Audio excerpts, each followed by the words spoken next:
بسم الله الرحمن الرحيم.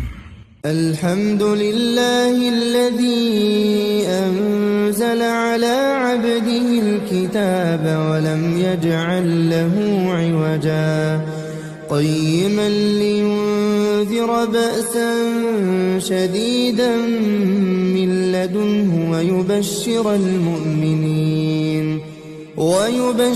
المؤمنين الذين يعملون الصالحات أن لهم أجرا حسنا ماكثين فيه أبدا وينذر الذين قالوا اتخذ الله ولدا ما لهم به من علم ولا لآبائهم